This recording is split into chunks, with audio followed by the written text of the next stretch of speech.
Essa única equação gerou 4 indústrias de trilhões de dólares e transformou a abordagem de todos sobre risco. A maioria das pessoas tem conhecimento sobre o tamanho, escala e utilidade dos derivativos? Não, nenhuma ideia. Mas, em sua essência, essa equação vem da física, da descoberta dos átomos, do entendimento de como o calor é transferido e de como vencer o cassino no blackjack. Então, talvez não deva ser surpreendente que alguns dos melhores em vencer a bolsa não eram traders veteranos, mas físicos, cientistas e matemáticos. Em 1988, o matemático Jim Simons fundou o Medallion Investment Fund, que teve sucesso por 30 anos. O fundo Medallion entregou retornos significativamente superiores à média do mercado, e não apenas um pouco. Ele conseguiu retornar impressionantes 66% ao ano com essa taxa de crescimento constante. $100 que foram investidos em 1988 valeriam cerca de 8,4 bilhões de reais hoje. Isso fez de Jim Simons o matemático mais rico de todos os tempos. Ser bom em matemática não assegura sucesso nos mercados financeiros. Basta perguntar a Isaac Newton. Em 1720, o famoso Isaac Newton tinha 77 anos e era muito rico. Ele havia ganhado muito dinheiro trabalhando como professor em Cambridge por décadas e tinha um trabalho paralelo como mestre da Casa da Moeda Real. Seu patrimônio líquido era de 30 mil libras, o equivalente a 6 milhões de dólares hoje. Agora, para aumentar sua fortuna, Newton investiu em ações. Uma de suas grandes apostas foi na South Sea Company. Transporte de africanos escravizados pelo Atlântico era seu negócio. Os negócios prosperavam e o preço das ações subia rapidamente. Em abril de 1720, o valor das ações de Newton havia dobrado, então ele vendeu suas ações. Mas o preço das ações continuou subindo. E em junho, Newton voltou a comprar, mantendo a compra de ações mesmo com o preço no pico.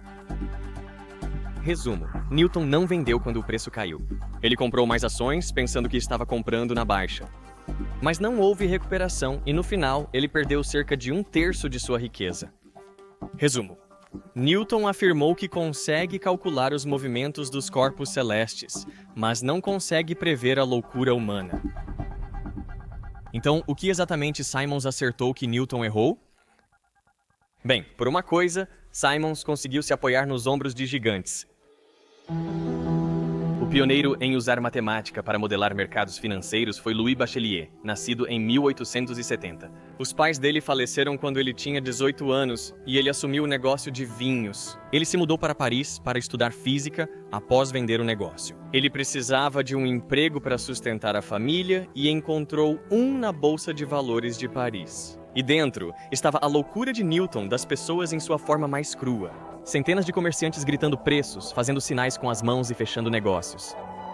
O que capturou o interesse de Bachelier foram os contratos conhecidos como opções. As opções mais antigas conhecidas foram adquiridas por Tales de Mileto por volta de 600 a.C.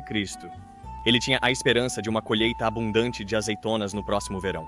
Para lucrar com essa ideia, ele poderia ter comprado prensas de azeitona que, se estivesse certo, teriam grande demanda. Ele não tinha dinheiro para comprar as máquinas, então decidiu ir aos proprietários de prensas de azeitona e pagou um valor para garantir a opção de alugá-las no verão por um preço combinado.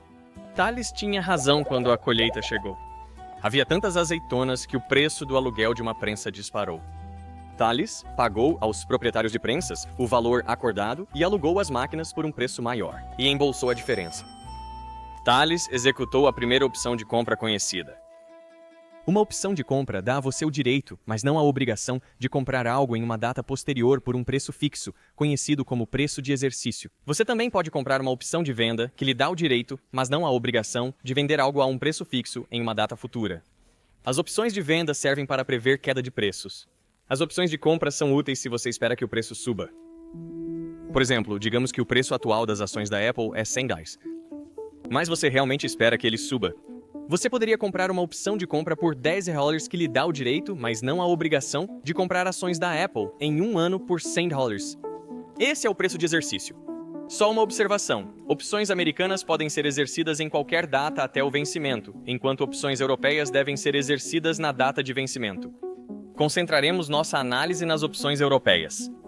Então, se em um ano o preço das ações da Apple subiu para $130, você pode usar a opção para comprar ações por $100 e depois vendê-las imediatamente por $130. Depois de considerar os $10 que você pagou pela opção, você fez um lucro de $20. Se o preço das ações cair para R$ 70 em um ano, você não usaria a opção e perderia os $10 pagos por ela. Então, o gráfico de lucro e perda fica visualmente assim. Se o preço das ações ficar abaixo do preço de exercício, você perde o valor da opção. Mas se o preço das ações for maior que o preço de exercício, você ganha essa diferença menos o custo da opção. Existem pelo menos 3 vantagens das opções. Uma é que limita suas perdas.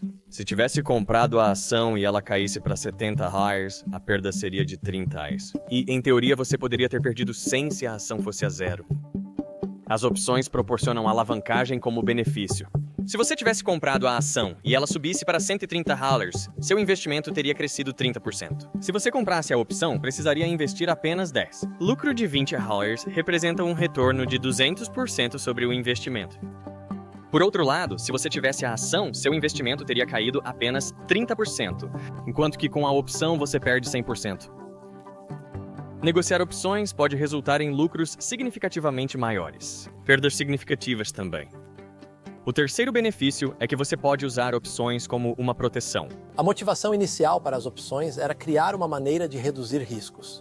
E então, claro, uma vez que as pessoas decidiram que queriam comprar seguro, isso significava que havia outras pessoas dispostas a vendê-lo para obter lucro, e assim os mercados são criados. As opções podem ser uma ferramenta de investimento incrivelmente útil, mas o que Bachelier viu no pregão foi um caos, especialmente em relação ao preço das opções de ações. Apesar de serem conhecidas há séculos, não havia uma boa forma de precificá-las.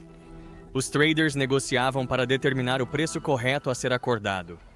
Ter a opção de comprar ou vender algo no futuro pode parecer algo bastante amorfo e indefinido. É um tipo específico de negociação e, portanto, encontrar preços justos para esses objetos tão estranhos e únicos tem sido um grande desafio que atormentou diversos economistas e empresários. Ou séculos. Agora, Bachelier, já interessado em probabilidade, achava que deveria haver uma solução matemática para esse problema e propôs isso como seu tema de doutorado ao seu orientador, Henri Poincaré. Investigar a matemática das finanças não era algo que as pessoas faziam naquela época, mas, para a surpresa de Bachelier, ele concordou em precificar uma opção com precisão. É importante entender a evolução dos preços das ações ao longo do tempo. O preço de uma ação é determinado pela disputa entre compradores e vendedores. Se mais pessoas compram uma ação, seu preço aumenta. Maior venda de ações resulta na queda do preço. Mas o número de compradores e vendedores pode ser influenciado por quase tudo, como o clima, a política, novos concorrentes, inovações e assim por diante. Bachelier concluiu que prever todos esses fatores com precisão é praticamente impossível. Assuma que a qualquer momento, o preço da ação tem igual chance de subir ou descer, evidenciando que os preços seguem um passeio aleatório, movendo-se de forma aleatória, como se cada movimento fosse decidido por uma moeda. A aleatoriedade é uma importante característica de um mercado financeiro eficiente. Por eficiente, os economistas geralmente querem dizer que você não pode ganhar dinheiro negociando. A crença é que você não deve comprar um ativo e vendê-lo imediatamente com lucro. Hipótese do mercado eficiente é seu nome.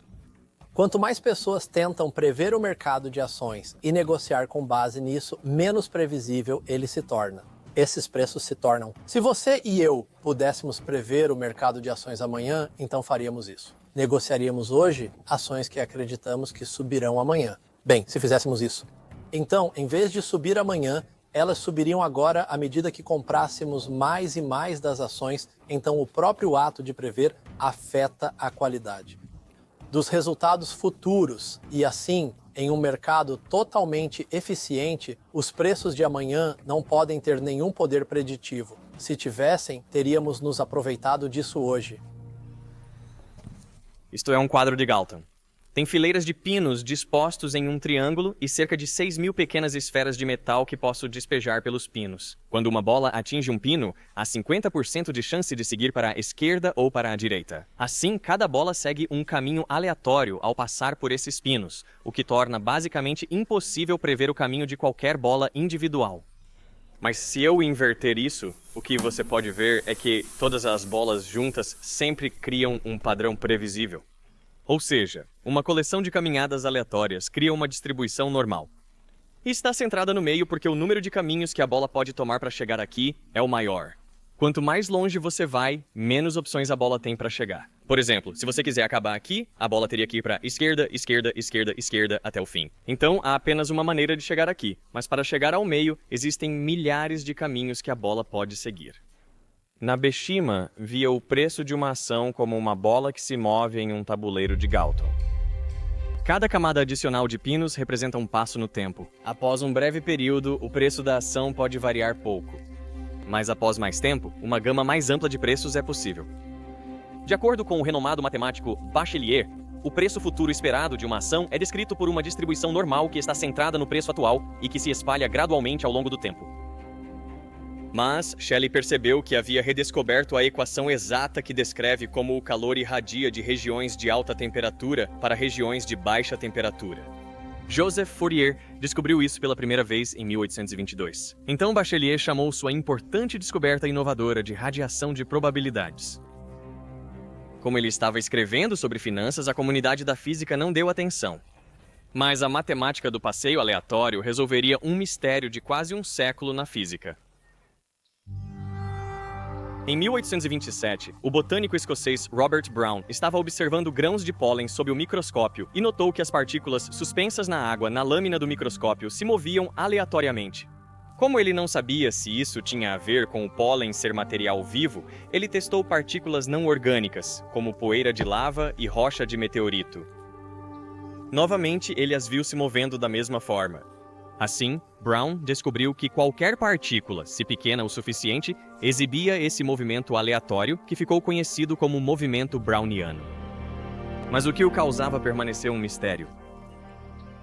80 anos depois, em 1905, Einstein descobriu a resposta. Resumo. Ao longo dos últimos 200 anos, a noção de que gases e líquidos são formados por moléculas ganhou popularidade, mas nem todos estavam convencidos de que as moléculas eram reais em um sentido físico. Apenas que a teoria explicava muitas observações. A ideia levou Einstein a hipotetizar que o movimento browniano é causado pelos trilhões de moléculas atingindo a partícula de todas as direções a cada instante. Às vezes, mais moléculas se acumulam de um lado, fazendo a partícula saltar temporariamente. Para derivar a matemática, Einstein supôs que, como observadores, não podemos ver ou prever essas colisões com certeza. A qualquer momento, devemos considerar que a partícula tem igual probabilidade de se mover em qualquer direção. Partículas microscópicas se movem de maneira semelhante ao comportamento dos preços das ações. A localização esperada de uma partícula é descrita por uma distribuição normal que se alarga com o tempo. É por isso que, mesmo em água completamente parada, partículas microscópicas se espalham. Isso é difusão. Einstein, ao estudar o movimento browniano, provou definitivamente a existência de átomos e moléculas. Michelson descobriu o passeio aleatório 5 anos antes, sem que ele soubesse disso. Quando Bachelier terminou seu doutorado, ele finalmente descobriu uma maneira matemática de precificar uma opção. Lembre-se de que, com uma opção de compra, se o preço futuro de uma ação for menor que o preço de exercício, você perde o prêmio pago pela opção. Se o preço da ação ultrapassar o preço de exercício, você lucra com a diferença, desde que a ação tenha subido mais que o custo da opção. A probabilidade de lucro para um comprador de opção é quando o preço sobe acima do que foi pago, que é a área sombreada em verde. A probabilidade do vendedor lucrar depende de o preço se manter baixo, evitando que o comprador tenha lucro superior ao que pagou. Esta é a área sombreada em vermelho. Bachelier calculou o retorno esperado de uma opção multiplicando lucro ou prejuízo pela probabilidade de resultados. Agora, quanto deveria custar? Se o preço de uma opção for elevado, ninguém a comprará. Se o preço for muito baixo, haverá grande demanda pelo produto. Bachelier afirmou que o preço justo é aquele que iguala o retorno esperado para compradores e vendedores. Ambas as partes deveriam ganhar ou perder a mesma quantia. Bachelier percebeu a importância de precificar opções com precisão. Bachelier, ao concluir sua tese, inventou o passeio aleatório, superando Einstein e resolvendo um problema que afetava traders de opções por séculos. Mas ninguém percebeu. Os físicos mostraram desinteresse. Traders não estavam preparados. A chave que faltava era uma maneira de ganhar muito dinheiro. Os traders de ações devem ter dificuldades para dormir com bilhões em risco devido à volatilidade do mercado, mas eu durmo bem, graças ao Weight Sleep. Recentemente me mudei para a Austrália e tem estado muito quente. Mas tenho me mantido fresco à noite usando o Weight Sleep Pod. É uma capa de colchão inteligente que pode controlar a temperatura da cama e monitorar como você dorme. Você pode ajustar a temperatura para o que quiser, entre 13 graus Celsius e até 43 graus Celsius.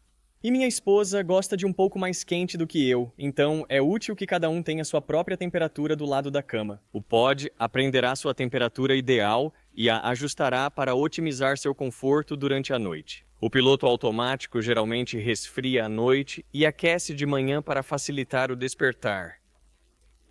Você também pode programá-lo para te acordar com uma leve vibração, o que é muito agradável e não perturba seu parceiro.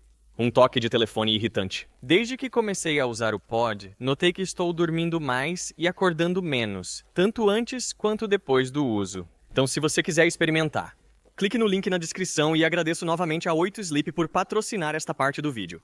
Na década de 1950, Ed Thorpe, um jovem graduado em física, fazia seu doutorado em Los Angeles. Las Vegas estava se tornando rapidamente a capital mundial do jogo, a algumas horas de carro. Thorpe encontrou um jeito de enriquecer.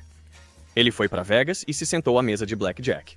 Naquela época, Thorpe conseguia manter uma nota mental de todas as cartas jogadas, pois o dealer usava apenas um baralho. Isso lhe permitiu descobrir se tinha uma vantagem. Ele apostava uma parte maior de seus fundos quando as chances estavam a seu favor, e menos quando não estavam. Ele havia inventado a contagem de cartas.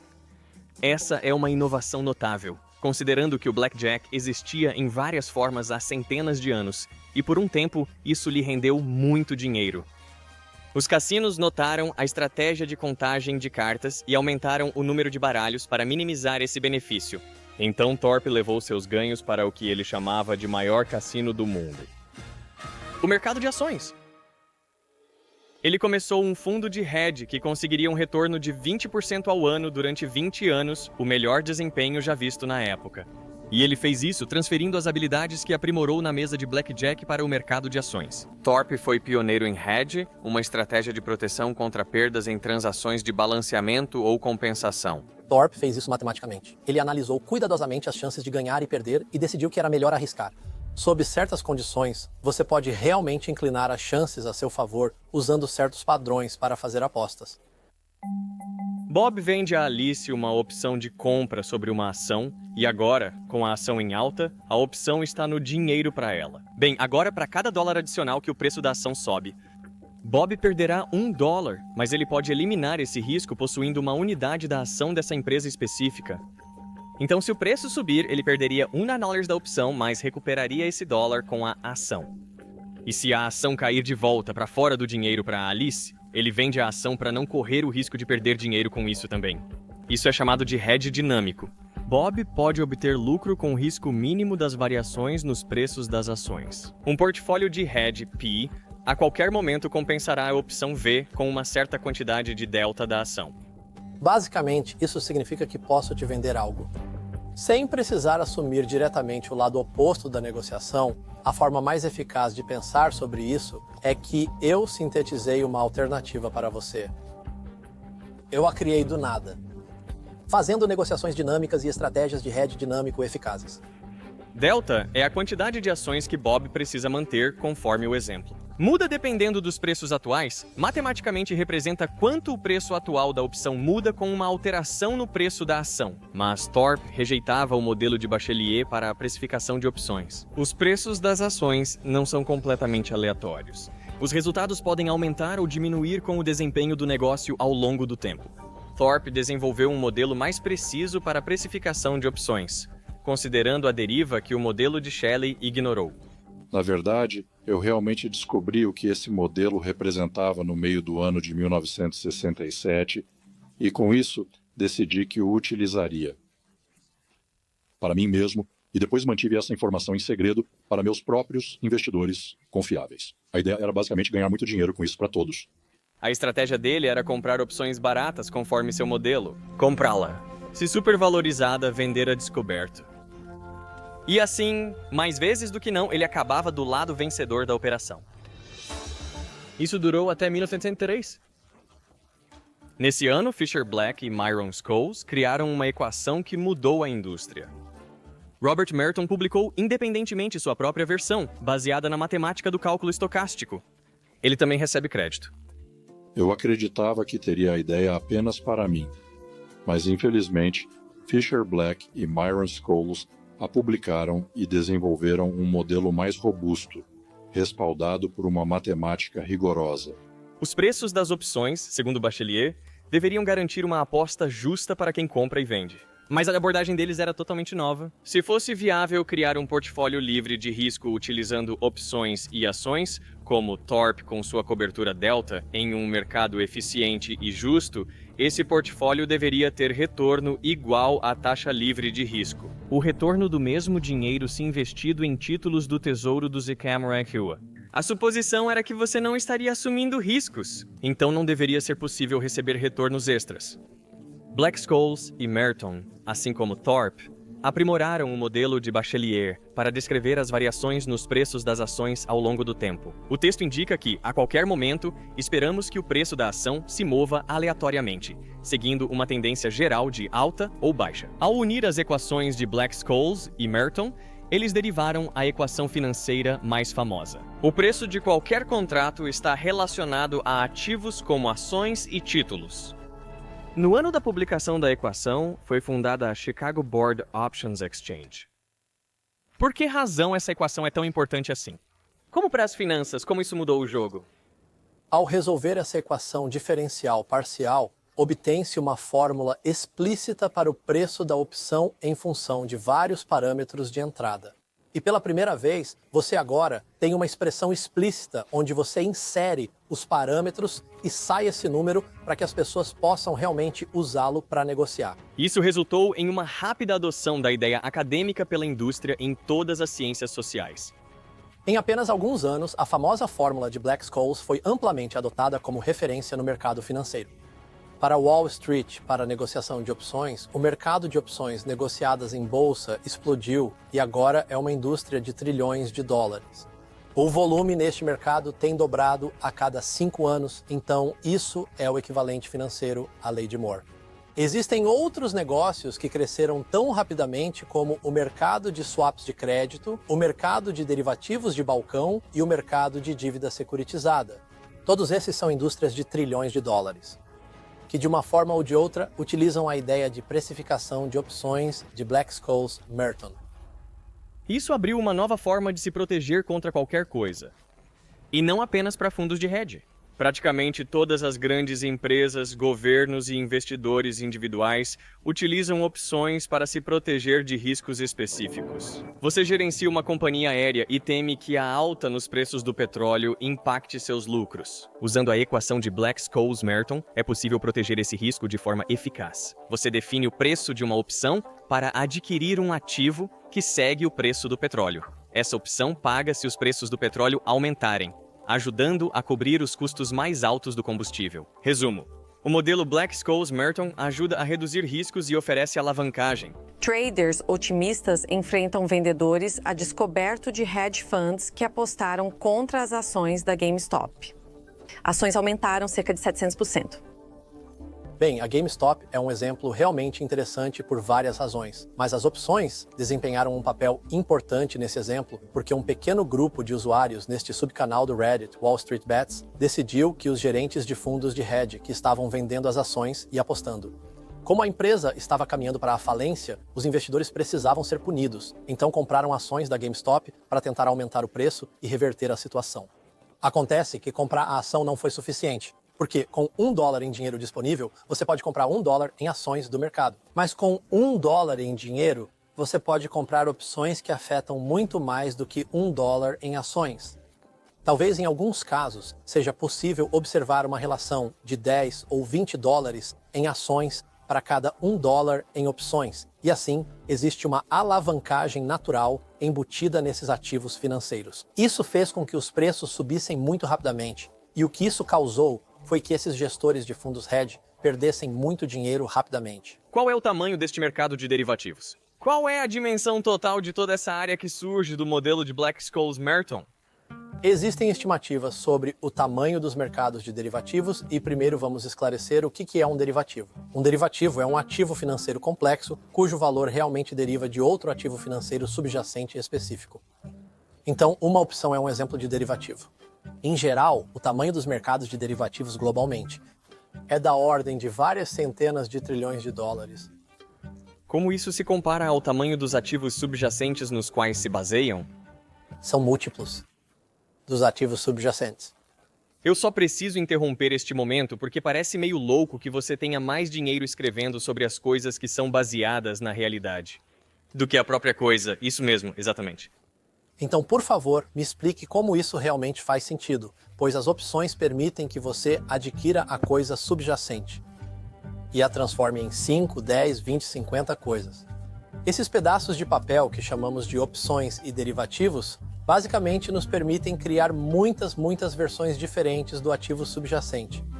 Versões que os indivíduos acham mais agradáveis por causa de suas próprias referências de risco e recompensa.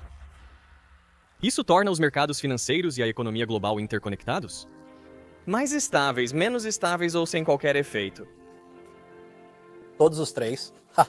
Então, acontece que durante tempos normais, esses mercados são uma fonte muito significativa de liquidez e, portanto, de estabilidade. Durante períodos de tempos anormais, e por anormais quero dizer, quando há longos períodos de estresse intenso no mercado financeiro, todos esses títulos podem ir em uma única direção, tipicamente para baixo.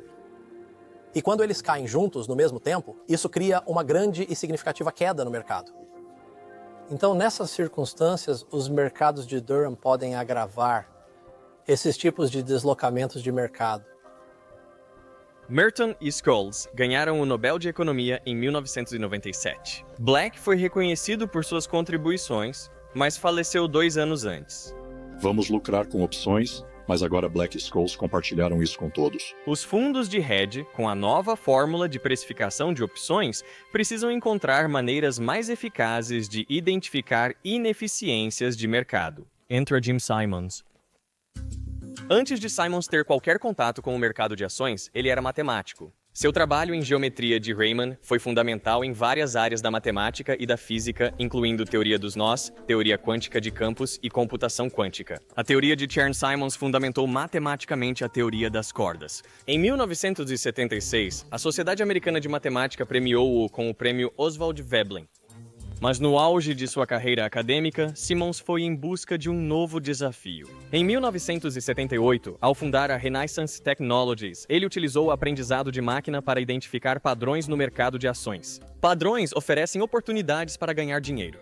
O verdadeiro objetivo era reunir uma quantidade enorme de dados e tínhamos que fazer isso manualmente nos primeiros dias.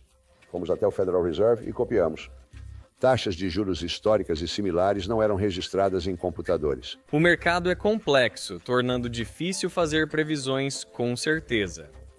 Mas Simons atuou no Instituto de Análise de Defesa dos Eixuriá na Guerra Fria, onde decifrou códigos russos analisando grandes volumes de dados. Simons acreditava que uma abordagem semelhante poderia triunfar no mercado. Ele utilizou seus contatos acadêmicos para contratar excelentes cientistas que encontrou. Critérios de contratação, quais eram? Se não entendiam de finanças, o que buscava neles? Uma pessoa com doutorado em física, 5 anos de experiência, artigos relevantes e claramente inteligente, com expertise em astronomia, matemática ou estatística, que tenha realizado ciência de forma eficaz. Não é surpreendente que matemáticos e físicos estejam envolvidos nesse campo. Primeiro de tudo, finanças pagam muito melhor do que ser professor assistente de matemática. Para muitos matemáticos, a beleza da precificação de opções é tão atraente quanto qualquer outra atividade em suas profissões. Leonard Ball foi um pioneiro dos modelos ocultos de Markov. Os modelos ocultos de Markov, assim como a percepção de Einstein sobre a existência de átomos, buscam identificar fatores não observáveis que influenciam diretamente o que conseguimos observar. Após isso, a Renaissance lançou o famoso Medallion Fund, que utilizava modelos ocultos de Markov e estratégias baseadas em dados. Esse fundo se tornou o de maior retorno da história. Bradford Cornell, da UCLA, concluiu em seu artigo Medallion Fund: o contra-exemplo definitivo que a hipótese do mercado eficiente pode estar errada. Em 1988, publiquei um artigo testando isso no mercado de ações do ZEUA e o que encontrei foi que a hipótese é falsa. Você pode realmente rejeitar. A hipótese encontrada nos dados sugere que, portanto, há previsões no mercado de ações. Então, é totalmente possível superar o mercado, é isso que você está afirmando. É absolutamente possível superar o mercado se você tiver os modelos certos, o treinamento adequado, os recursos necessários, o poder computacional e assim por diante. Sim. As pessoas que encontraram os padrões no mercado de ações e a aleatoriedade, aliás, costumam ser físicos e matemáticos, mas seu impacto vai além de apenas enriquecê-los. Ao modelar a dinâmica do mercado, eles forneceram novas percepções sobre risco e abriram novos mercados. Eles determinaram qual deve ser o preço correto dos derivativos. E, ao fazer isso, ajudaram a eliminar ineficiências do mercado. Ironia, se conseguirmos descobrir todos os padrões no mercado de ações, saber quais são nos permitirá eliminá-los. Assim, teremos um mercado totalmente eficiente em que todos os movimentos de preços são aleatórios.